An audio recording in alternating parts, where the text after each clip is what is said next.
Are you working? What kind of work do you do? I'm going to talk to you about some things that I've learned in my journey. Most from experience, some of them I heard in passing, many of them I'm still practicing, but all of them I do believe are true. You're listening to Grit and Gain, the podcast for young professionals hungry for success. Join Marco Velasquez as he unpacks over 2 decades of climbing the corporate ladder, sharing lessons, tips, and strategies to help you accelerate your career.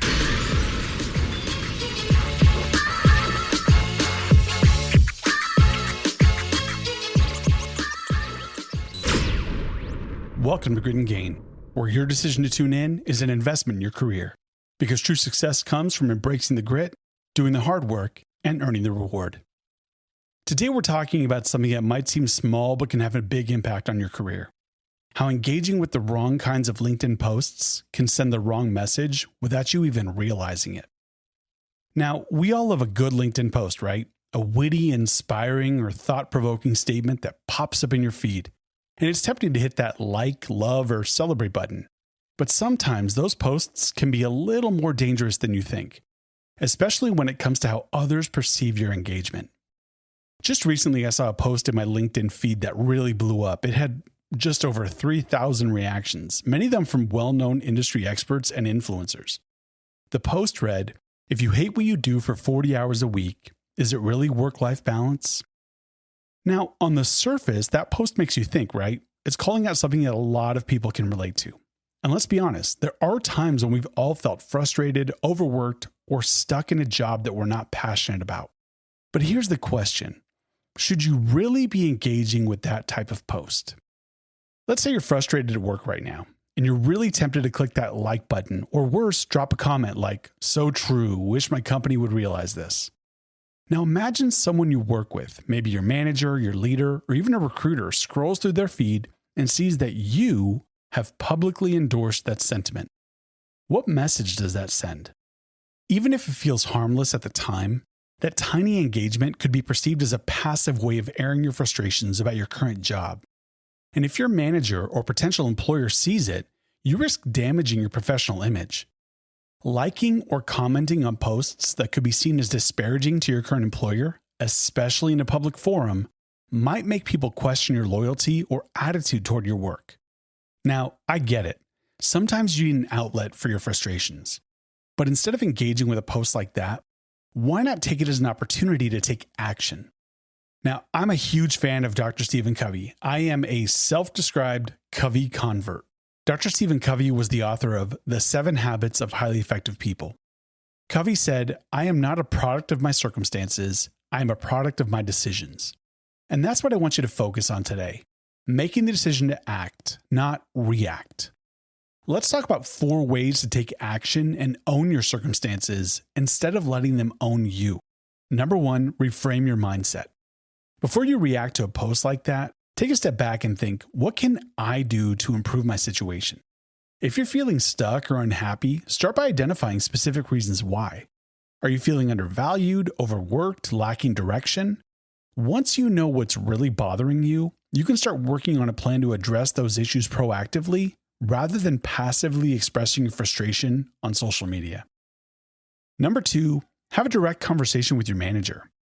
Instead of liking or commenting on a post that calls out toxic work environments or poor work-life balance, take that energy and schedule a meeting with your manager. Approach the conversation with solutions in mind. If you're feeling overwhelmed, bring up ways to manage workload or discuss new growth opportunities.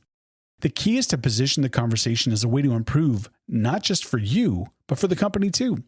Remember, action speaks louder than a like. Number 3, take ownership of your career development.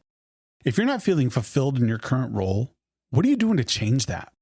Are you investing in learning new skills or seeking out mentorship within your organization? Covey's idea that we're the product of our decisions means that we have more power than we think. If you're not happy with where you are, decide to do something about it. Sign up for a course, volunteer for a project that excites you, or start networking within your company. The goal is to take control of your growth rather than waiting for things to change around you. Finally, number 4, build a plan and stick to it. Don't just react to your circumstances. Build a plan for your success. If you're not feeling recognized, set up monthly check-ins with your manager to discuss your progress. Track your wins and present those accomplishments to your leadership. You need to show that you're invested in your own success and that you're taking concrete steps to contribute to them. Being proactive in your career is much more effective than broadcasting your frustrations online.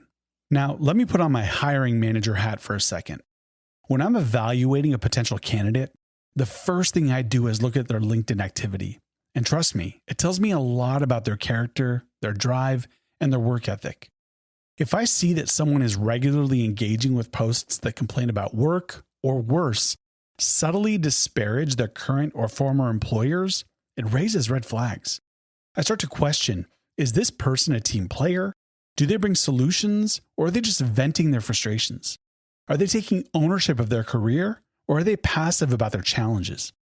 Your LinkedIn activity is a reflection of how you navigate the professional world, and it can influence a hiring decision more than you might think.